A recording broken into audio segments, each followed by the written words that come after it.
Welcome back. Okay. You guys, this is a good one. This is a good one because these are the things that we as moms, like, I want you to really ask yourself, are you doing things for your kids that they can do for themselves? Including teenagers. I am including that on this list because I think that that is huge. And I think that a lot of times as moms, we don't realize what we are doing for our kids that they could be doing for themselves. So I am going to share this with you here. I feel like a lot of you are really liking the list, like 10 things you're doing, or this one's going to be maybe 20. We'll see if I cut some out. But I'm going to start with younger kids and then I'm going to dive into the teens and probably share a few stories of my own examples because, again, I do not hop on here and preach anything that I have not been through. I do not tell you to do something that I have never done for myself. And so I just want you to know that I really like to stay with an integrity of me. And I mean, this includes like even the random shit. Like, I don't set up times to record with my kids. Like, if we're painting or something, I'm like, hey, do you care if I set up a tripod behind us while we paint? And usually my daughter, she loves it. She's like, no, not at all. Like, and we can just paint or whatever. Like, I really like to be with an integrity with myself. And I won't ever ask you to do something that I have never done. And if I am preaching something that feels like I'm preaching at you, it's because I've made that same mistake. So just know that. Okay. This list, this list is about to call you out in the best ways because there are things that we do that our kids could 100% do for themselves. And maybe with a little structure, maybe with a little boundary, but they can do it themselves. So we're going to start with the younger kids. Things that moms are doing that your kids can totally do for themselves is put away their laundry. This is what I see. If you ever see, this is what kills me is you'll have some of these influencer moms out there. There are a few that I follow that are like, look at all my 6 loads of laundry. Like, I just move it from my bed to the floor so we can go to bed at night and then I put it back on my bed the next day with every intention of putting it away. And I'm not like harping on that or saying that's bad, but that's not the way that I like to live. I cannot handle clutter everywhere. I do not do well when there is shit everywhere. I cannot focus. I can't. My brain hates it. So I my kids put their own laundry away and they started putting their own laundry away around 5 years old. So you can teach them to put a shirt on a hanger. You can teach them to fold a pair of pants in half and in half. You can teach them to fold socks together. So let me tell you what their closets look like and how this started. Because yes, there's going to be wrinkly clothes and yes, your kids are still going to shove shit in corners. But putting away their laundry. My youngest, actually my little boy has this too. Actually, we all do. We have an underwear bin in our closet, a pajama bin, and a sock bin. And then my little girl has a bin for shorts. And so when I do laundry, we all take days. So I have 2 days a week. My husband has 2 days a week. And then my 2 teenagers split 3 days between them. And we don't just do our own laundry, we do the whole house. Typically, we can stay on top of 6 people in this house by doing 1, maybe 2 loads of laundry a day. It is not a lot of laundry that gets done here. And these aren't big loads either. So I'm just not the weekend. I'm not the let's spend the first half of Saturday cleaning the whole house and getting all of the laundry done. That does not sound fun to me, so I don't do it. Um, so when they put their laundry away, or when we do laundry, we wash it, dry it, we pull out the do not dries. Of course, we've got the hangers in the laundry room. Like, I don't dry a lot of my workout clothes, whatever. And then we pull it out of the dryer and we dump it in a pile in the living room upstairs. We have a loft area and we say, "Come get your clothes." And everybody has to come get their own stuff. I do not. Sometimes I will just because I don't know, it feels good in the moment. I'll separate it all out and stack it in neat piles. If they are home, I do not do that. I pull it out and they can pick them up before they get wrinkled. And then they go They fold their socks together, throw them in their bins, throw their underwear in their bins, throw their shorts in their bins, and then hang up their shirts. It is not hard. When we had dressers, I had to teach them how to fold their pants, how to fold shorts in half. They still shoved stuff in drawers. My little girl still, every now and then I'll find a little pile of shirts either shoved in a jammy bin to hide them or shoved in a corner of her closet. And I just call her out on it and she comes and puts it away the right way. So I just want you to know, like, simplify it. Take whatever one of those may work for you. And my husband puts his own clothes away. I put my clothes away. All my kids take care of theirs. So then there's never any like stacking up of laundry. I just don't understand that. And I'm not folding everybody's laundry. Like, I think that that's where this happens the most, is because we're so overwhelmed as moms with everything that we have to do that the laundry becomes one more thing on our to-do list, and putting it away is probably the bane of everyone's existence. Nobody likes it. Maybe some people do. But so solve your problem and just have your kids do it themselves. Something else that I have seen, packing your kids' backpack for school. Kids are also absolutely capable of this. Yes, I still do some reminding, but we have our little task chart, and I will actually drop that in the show notes. If I don't get it in the show notes, just know it's on my link in Instagram, my link in bio. It's a little boundaries chart, and it is in Canva. I make it, I print it out, I laminate it. I have all of that in the little chart, but then they have little magnets that they can put on each task, and it just makes it so much easier. And so they'll come be like, what else do I need to do? And I'm like, I don't know. Like, go ask your magnets. Go ask the board. And they go to the board. So sometimes I will remind them, because we live where it gets to like 115 in the summer. So I'll be like, hey, did you make sure you grabbed your water bottle? But they pack their own their lunches. We do check it, and it's like, oh, you're missing protein. Like, where's your protein? So just little things like that. The next one is clearing their own plates after meals. Something that drives me crazy is when they just come and dump everything in the sink. I'm like, we own a dishwasher. You know how to put a plate in there. That is not hard. A 3-year-old could do that. Probably a 2-year-old. I don't know. I haven't had a 2-year-old for a while. But clear their plates after a meal. Like, take them. I know some people I have seen at their houses where everybody leaves their plates on the table, and then the mom goes back and picks those up after. And I'm just like, yeah, no, that doesn't work for me.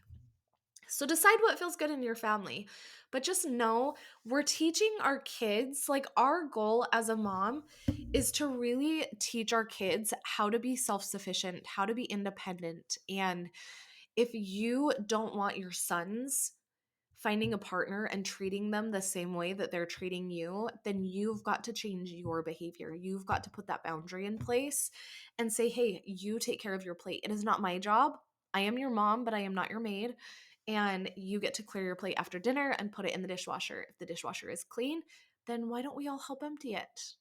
So this is something we've really been implementing a lot in our home, is the look what needs to be done and let's just do it. Because my 2 youngest really hate unloading the dishwasher. All right, getting dressed. This was a hard one for me because my daughter put on really questionable outfits. Like, I remember this day so plainly.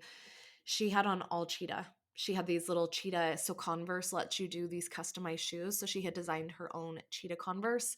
She had cheetah shorts and a cheetah shirt. None of it matched. And I had to suck it up and actually just let her go out the door wearing that. And something I told myself in my head was, one, her teacher's going to look at her and be like, oh, that's cute. She must have dressed herself today. And two, the thing that I started to realize is that when we get so hung up on what our kids are wearing, it's because we as moms are worried about how we will be perceived. And that doesn't matter.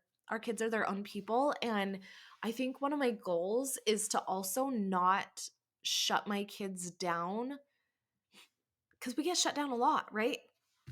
And so I think to to not shut them down when they want to do it.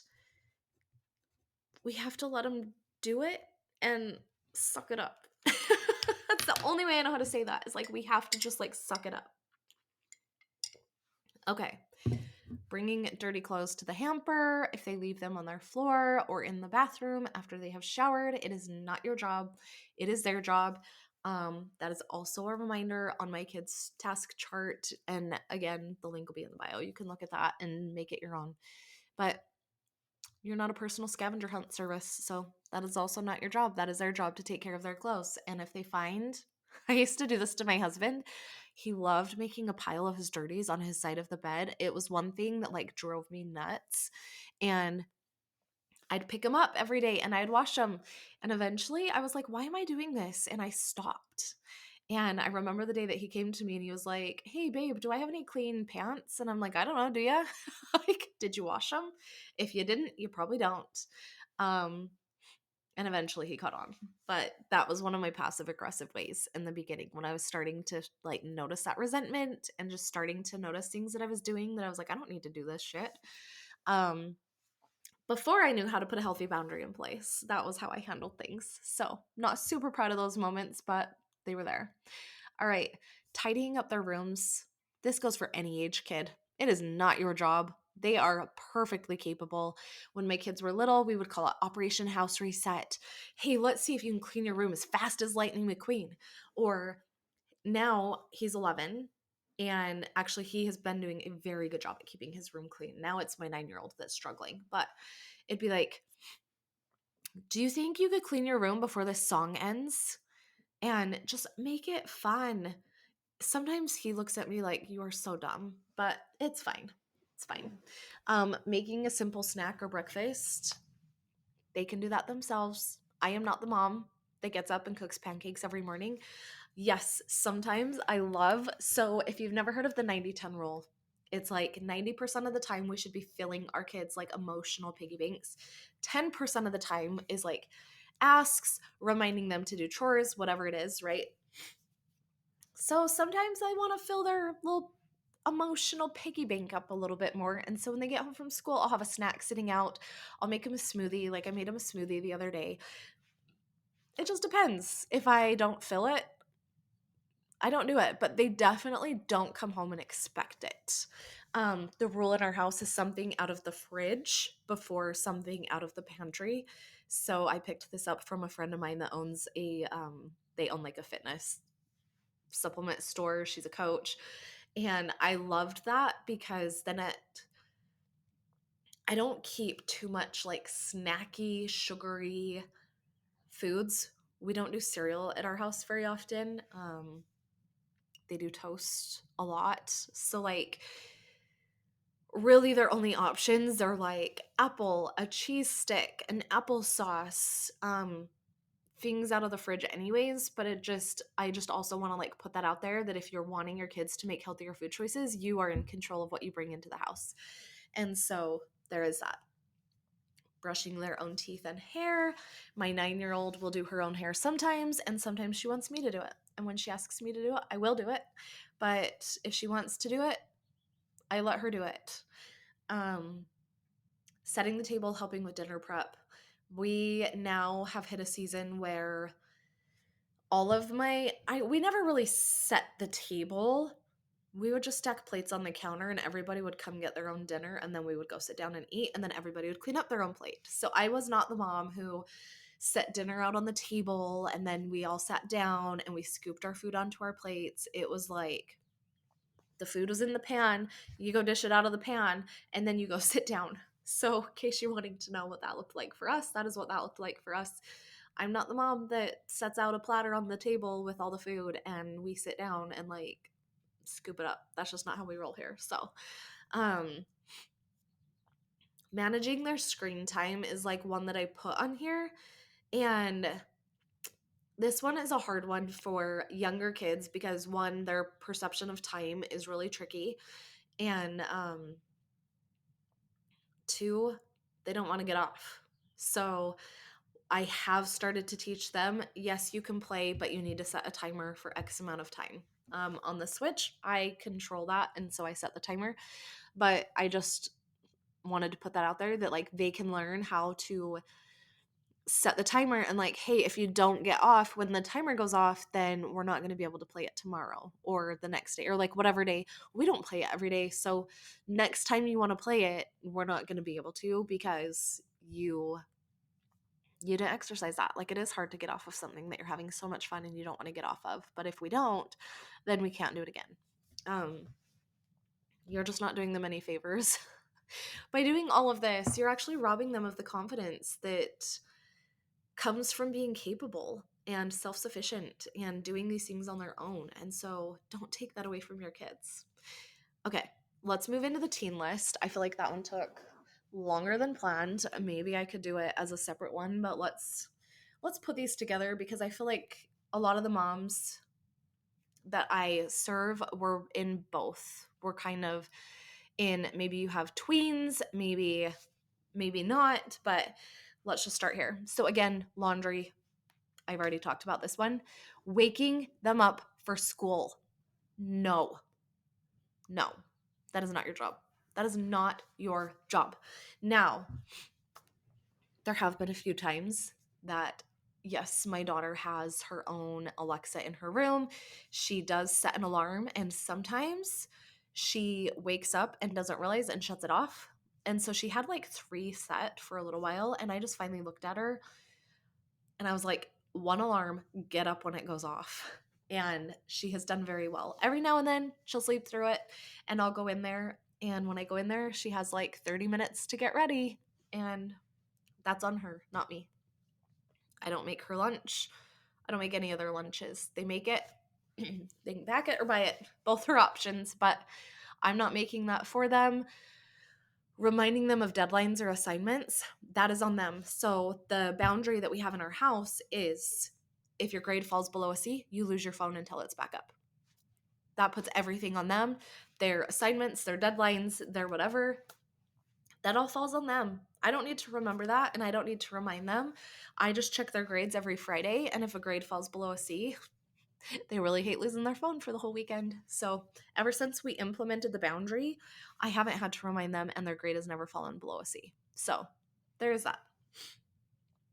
Cleaning their bathroom and their bedroom.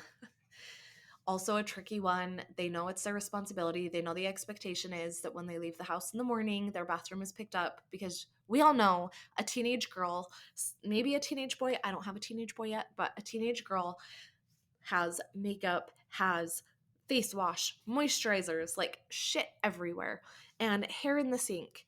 And so the expectation is that her bathroom gets picked up when she leaves for school. And if it's not, they lose their phone for 24 hours. It's just part of being on the team. Having a phone is a privilege. You can choose whatever consequence you want, but that's just like how it rolls in our house. Keeping track of their sports gear, uniforms, water bottles. We kind of hit on this with like packing their backpack and stuff. So it's the same thing. They can remember to bring all their stuff. It is their job to get it ready in a time that feels good for them. So something that I've learned in the program that I'm in is like asking our kids, what are your choices? What are you choosing? So keeping track of sports gear, uniforms, water bottles, cleats, making sure they have everything that they need for the next day so that they don't forget anything. Well, what are your choices? Oh, well, I could just pack it the day before. Okay, what are you choosing? I'm going to pack it the day before. Or they could pack it the day before, or I'm going to get up extra early. Okay, what are you choosing? And then let them choose. And shit happens. So I'm not the mom who they call and are like, I forgot this. I will take it to them, but they are now on my time. I'm not going to take it to them immediately if I am doing something. So they're going to have to wait. They're going to have to run a few laps barefoot. I don't care. That was their fault. Driving them everywhere last minute, I do not do that. They need to communicate plans ahead of time, or they have to find another way. So that is how it is here. I'm not going to take you somewhere last minute, especially if I have something that I'm doing or trying to take care of. That is not my job to drop what I'm doing to take you somewhere when you could have asked me before. We've had this happen a few times with activities. they've tried to make last minute changes to their plans when hanging out with friends. And I'm like, nope, not doing it. I don't manage their schedules, their commitments, nothing. If they can text 40 friends at one time, they can track their own shit, refilling their toiletries or school supplies. I'm not Amazon. And if they need something, they need to speak up. We have learned this in some tricky ways where they have needed some toiletries, like today. And I said, well, I actually don't have time to drop everything right now and go to the store, so you're going to have to wait until later and figure it out. So there is that as well. I don't apologize for this. I do try to help them. Like, I don't want to sound like I'm like just this cold mom, but I'm like, I just want to really encourage my kids to speak up.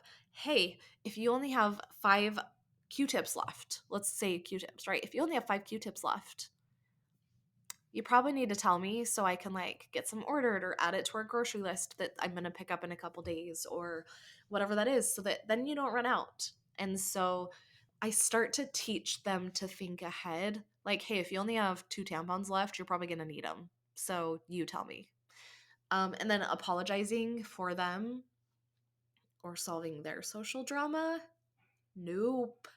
And I'm going to tell you, at first, it was really uncomfortable for me because I felt like all of their behavior reflected on who I was as a mom or how I showed up as a mom. And what I came to realize is we have been through some stuff with our one of our middle middle child. And I learned really quickly that their behavior is their own. It is not mine. We as moms teach them the best that we can, but we don't have to own anything.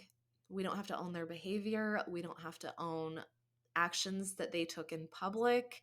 We don't have to make that mean something about us because it's totally them. They're testing their limits, they're testing their boundaries. That is the job of a kid, is to navigate and learn life and do this for the first time. And as much as we would love for it to all go smoothly, we know that it doesn't. And so just know that that's not your job. You don't have to apologize for them. Emotional maturity comes from navigating discomfort and not being rescued from it. I'll share a little story. So we have a little carpool with my daughter, with one of the neighbor kids down the road, and they drive to school every day and then we pick up from school every day. And their daughter doesn't always ride home with us every day because sometimes she has stuff after school. And so at first her dad was texting to let me know like when she would and wouldn't be with us. And then that kind of ended and I said, let me just give you my phone number so you can text me if you're not going to be with us. That way I'm not having to text your dad, because there ended up being like 3 days that we sat there for probably 10 minutes over the time that we normally needed to leave and still hadn't heard from anybody. And so I would text her dad and I'd be like, hey, like, is your daughter with us today? And he'd be like, oh no, sorry, like I'm out of town. I'd be like, okay. And so then I just said, hey, let me give you my phone number. You just text me and let me know, because she was texting my other daughter, but my other daughter had lost her phone for a little bit. And so she didn't text me one day, and I sat there for probably a good 15 minutes. And then I was trying not to text her dad because this was going to be like the 3rd day in a row. And I texted her dad and I was like, I gave her my phone number so she could text me. I haven't heard from her. I just don't want to leave her. I get a phone call from her apologizing. And so just let them own it.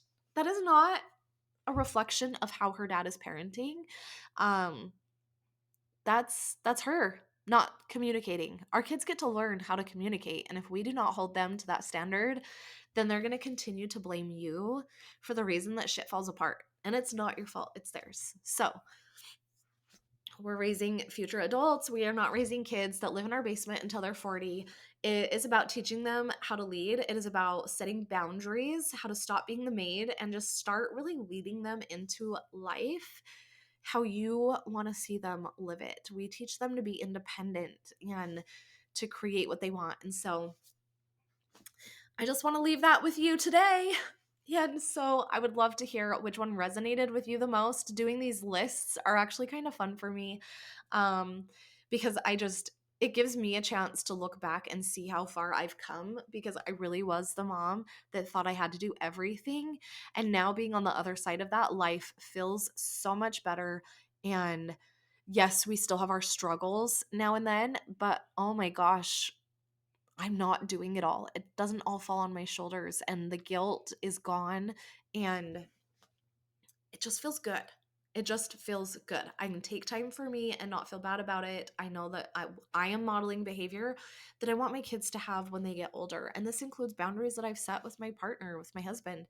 Um, and I wasn't always this way. My two oldest daughters got a very different version of me, which we'll talk about next week. But it's really fun when you allow yourself to open your mind and to start to shift and change and do things in a different way, because it really teaches your kids a lot about life. So I just want you to know that if this resonated with you, please drop a review below. It helps me so much. Please share it to your stories and tag me.